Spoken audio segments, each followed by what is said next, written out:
O dorama Quando o Telefone Toca tem batido todos os recordes de audiência, porque além da atuação belíssima dos atores e a química de milhões, é tipo meio que um Game of Thrones, onde a gente pode formular bastante teoria da conspiração. Então sejam muito bem-vindos de volta aos meus queridos agentes do FBI da Dramalândia. Meu nome é Sally e este é o canal Primeira Impressão.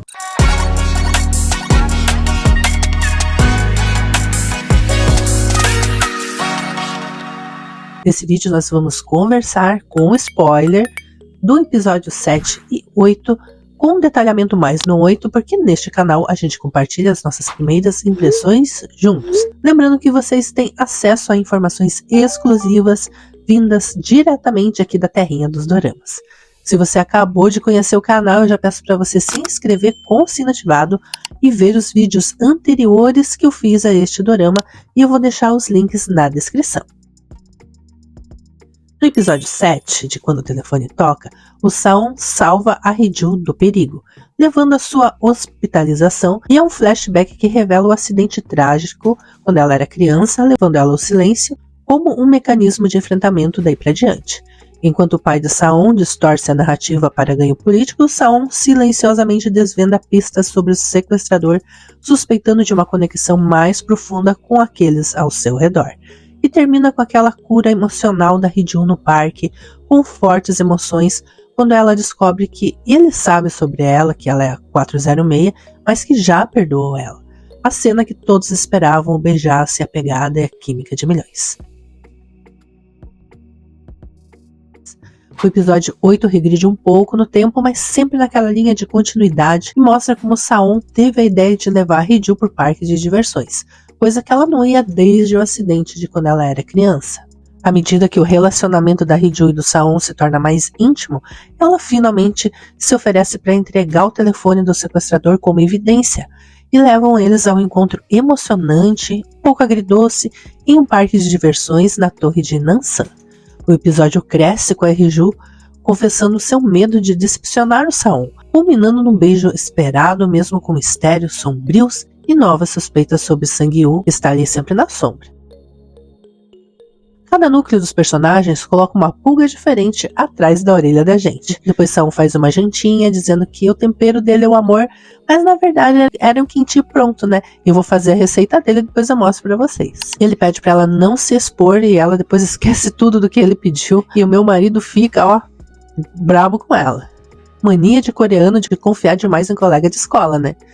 Mais uma cena com o tiozinho sendo tratado bem no elevador, e junto tava o sequestrador que quase surta com perfume bom no Park Saon, né? Qual será o perfume dele, hein, gente?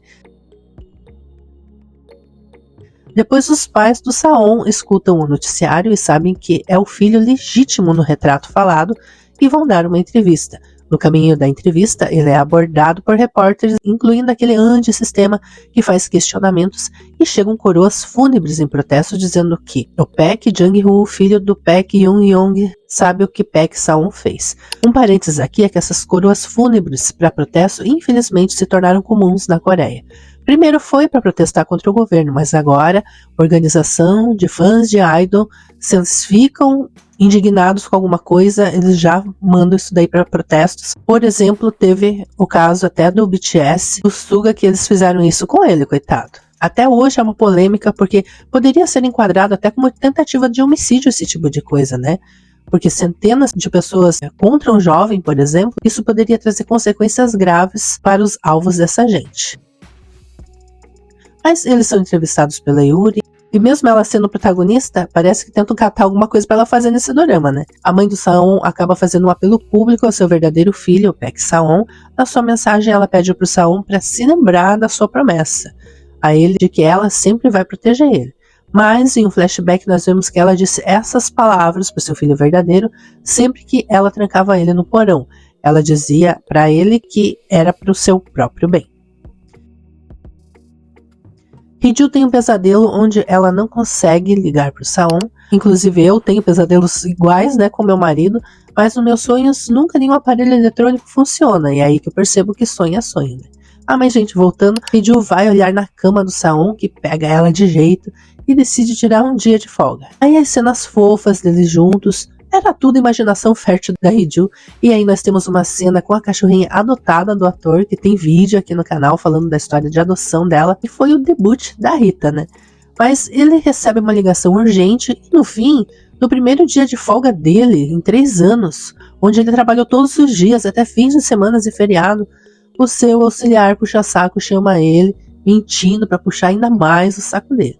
Gente, eu fiquei com tanta raiva dele que agora eu desconfio dele. Ele tá envolvido com o sequestrador, e se é que não foi ele que orquestrou tudo, né? Porque se você parar para pensar, praticamente ele colocou o Saon na maior parte das roubadas. A ideia de escalar a montanha no retiro foi dele. Ai, gente, que raiva que dá. E o Sr. Park chega com um recado urgente e acha o endereço de alguém. No orfanato, Na-jun faz um churrasco e tem uma conversa com a freira casamenteira que pergunta da Hee-ju e sabe que ela foi o seu primeiro amor. A mãe da Hee-ju conversa com ela colocando mais teorias da conspiração e na visão dela, claro, né, que a In-na é que tá por trás, querendo acabar com o casamento da Hee-ju. Enquanto isso, o sequestrador manda mensagem pra Hee-ju que ela esquece da mãe que tá ali. E, gente, existe até uma outra teoria que, como o sequestrador chama ela de maninha, ele realmente pode ser algum irmão dela.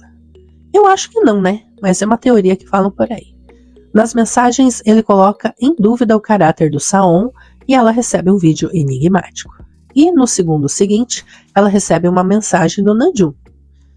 Tão suspeito, né, gente? Parece tudo orquestrado. E como sempre, ela cai igual um patinho, pedindo pra se encontrar. E foi um momento de raiva 2 pra mim, né? Porque ela vai contra tudo que o Saon pediu. Até o meu marido ficou tão bravo, ele falava assim: larga dessa guria, da cá não te escuta mesmo. E o jornalista avisa o Saon sobre as coroas fúnebres. Saon chega numa casa que parece aquela mansão esquisita das lembranças do Na-jun e era. Num cômodo tinha uma projeção de um programa de variedades e um recado, né? Você é o assassino. Numa tarja estava escrito o pedido de ajuda do caso dos gêmeos desaparecidos. Ao sair da mansão, ele pega no flagra Hee-ju no carro do Na-jun. Numa cena parecida com a da Rainha das Lágrimas, tem várias cenas, né, parecidas, onde a prota entra no carro com um vilão e tem uma perseguição. E a gente vê a propaganda obrigatória dos carros, né, a Land Rover e o Genesis SUV do Saon, que é uma marca coreana de luxo da Hyundai, e aquele teste de freios. E com a mesma intensidade da disputa dos carros, os dois têm um embate, e deixa claro que ele desconfia do Na-jun. E com uma trilha tensa que acompanha toda a cena, Saon liga para Hee-ju e Na-jun diz para atender, e conclui que o Saon já deve saber também o que ele sabe, que Hee-ju pode falar. Mas por que será que ele chega a essa conclusão, né? Saon leva Hee-ju embora e ela mostra que recebeu o mesmo vídeo do Saon. Aí meu marido na cozinha falava assim, reclamando da Hee-ju: ela vai ficar assustada até quantos episódios não aguenta mais. A única que não sabe de nada está aí viajando na maionese. Vocês também pensam assim da Hee-ju? A Hee-ju, ela se sente culpada até de se sentir feliz e amada, coitada. Num cenário tipo La La Land, ele acaba confessando que a única identidade pessoal que ele tem até agora é o Saon da Hee-ju, mesmo que o Saon que ela pensa conhecer venha a desaparecer. O Hidekazu Takayama da Coreia, pai do Saon e o sogro que se reúnem finalmente para brigar, porque aquele clima de amizade ninguém merece, né? Tanta falsidade. O sogro fala algo enigmático, ele fala se o peixe cobra aparecer, ele faz ele em pedaços e vai jogar no jardim do Pac Pai. E diz que ele precisa ser recompensado pelos 3 anos atrás. A In-na tem uma conversa reveladora com o pai. Desconfiada, ela revela que no dia do casamento dela com o Saon, ela recebe esse teste do DNA, dizendo que o Saon não é o Saon, né? E a In-na diz que soube pela mãe da Hee-ju que escuta tudo por trás das portas. No flashback com o pai do Saon e o pai da In-na, eles discutem a troca da noiva, onde os pais de Saon estão indignados. O pai da In-na joga na cara um juramento de joelhos do vô, carimbado com Incan, que é um costume aqui da Ásia, né, que dá plenos poderes ao papel carimbado. A parte B deveria atender a qualquer pedido da parte A.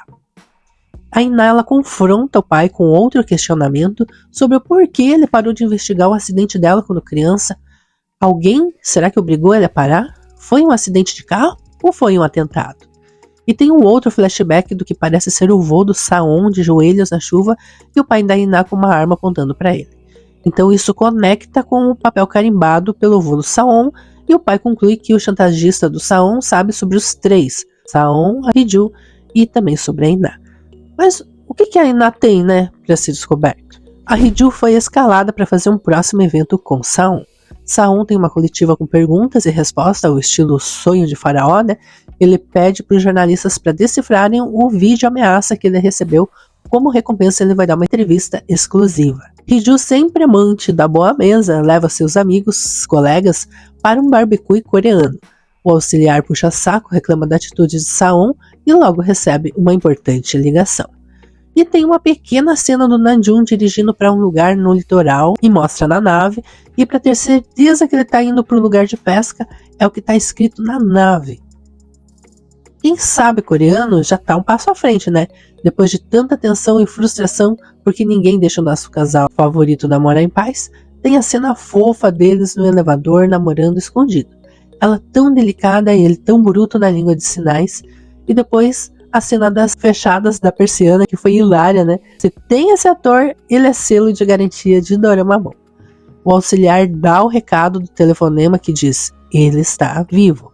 A ligação vem de um lugar chamado João Pescas, ou João da Pesca, o lugar marcado na nave do Namjoon. No trabalho da Hee-ju chegam as fotos do retiro e ela percebe algo que a faz chorar. E já de noite o Saon, indo para a loja de pesca, ele tem as suas memórias que vão revelar parte do seu passado quando adolescente. Mostra ele morando com um pescador, nós não sabemos se ele é seu pai ou é alguém que cuida dele, e ele come peixe normalmente. O menino vai para um carro de luxo enquanto o pescador observa. Outro fragmento de lembrança do Saon, ele vê o vô do Paek afogando um menino e o pescador manda ele voltar para dentro. No presente, o Saon chega no lugar e a loja está saindo fumaça. E ele cai desacordado com o seu pai em meio ao fogo e tem uma explosão. Enquanto isso, a Ainá vai visitar a Hee-ju, que está com um cardigan de rosas azuis tão lindo que eu amei. Essas rosas azuis são símbolo do meu marido. E quando a gente chegou aqui no Japão, nessa minha casa onde eu moro, sem eu saber, né, os papéis de parede são rosas azuis. Então eu tenho uma simpatia quando eu vejo. Mas nada simpática foi essa visita, né, da Ainá, que foi soltar veneno mostrando o teste de DNA do Saon para provar que ele não é filho legítimo e por isso que ela não casou com ele. E por que o pai da Ainá não deixou ela casar com ele? Por ele não ser filho legítimo, uma hora pode ser que ele podia não herdar nada, né? Ainá, ela esperava que a Hee-ju perdesse a cabeça quando descobrisse a verdade, mas não foi o que aconteceu. Mesmo em toda a arrogância, reparando na casa dela, dizendo que se soubesse que ela tinha toda essa boa vida, ela não teria desistido de casar com o Saon. Ai, gente, ali eu já teria mandado ela embora, né? Mas a gente ainda não sabe se foi o pai da Ainá que enviou aquele teste de DNA, né? Eu desconfio que não foi. Para a surpresa da Ainá, a Hee-ju não se importa, porque o Saon já tinha dito para ela, desta vez, pela primeira vez, ela entendeu certo. Porque quando ela viu as fotos do retiro, ela observou que o Saon só tinha olhos para ela. Para o capítulo 9, eles revelaram muito pouco. Apesar que o Saon escapou, dá para entender que foi o Namjoon que salvou ele e que dessa vez a Hee-ju vai passar por uma transformação finalmente, quando ela diz que ela vai proteger ele. Como diz o meu marido, já não era sem tempo, né? Parece insinuar que Namjoon salvou o Saon do incêndio, né? Pode ser. A minha primeira impressão foi que eu achei que o roteiro foi bem construído e as cenas não foram tão recortadas. Então ela segue um fluxo de fácil entendimento, mesmo que cada coisa que é revelada parece que menos a gente sabe, né? Eu não acho que seja mas sim um grupo de pessoas, talvez juntas ou talvez não, que estão contra o Saon. E como eu disse no início, cada bloco de personagens coloca uma pulga diferente atrás da nossa orelha. A mãe da Hee-ju faz a gente desconfiar da Ainá, o Namjoon faz a gente desconfiar dele mesmo, mas ele desconfia do Saon. O núcleo dos pais faz a gente desconfiar da mãe do Saon e do avô, aquele avô que é o sogro que ela odeia. A Ainá faz desconfiar do seu próprio pai. E o pessoal do serviço do Saon, eu desconfio do auxiliar puxa-saco, mas a maioria desconfia do auxiliar bonitinho. Mas por que eu desconfio agora do auxiliar puxa-saco? Apesar de ele ser um alívio cômico e fofo, né? Porque ele é um ator de peso. E sempre coloca o Saon nas enrascadas. De novo é ele que recebe o recado, rastreia a ligação, onde o Saon vai direto na loja do pescador. Nós não podemos esquecer que o dorama tem 4 protagonistas. Eu sempre falo isso aqui. É o Saon, a Hee-ju, a Yuri, jornalista, e o psiquiatra Namjoon. O Saon e a Hee-ju finalmente constroem as suas pontes. Eles estão comunicando seus medos, expressando seu amor. e tentando não guardar segredos um do outro. São pessoas que assumiram identidades diferentes do que eles nasceram, tentando sobreviver no mundo que construiu uma aparência para conquistar poder e fortuna cada vez maiores. Ambos são reféns da ganância e das presepadas dos adultos inconsequentes, mas que encontraram no amor um pelo outro a sua própria identidade e a força para se libertar e tentar ser felizes. Não é fácil, mas o que importa é que eles estão dando o seu melhor.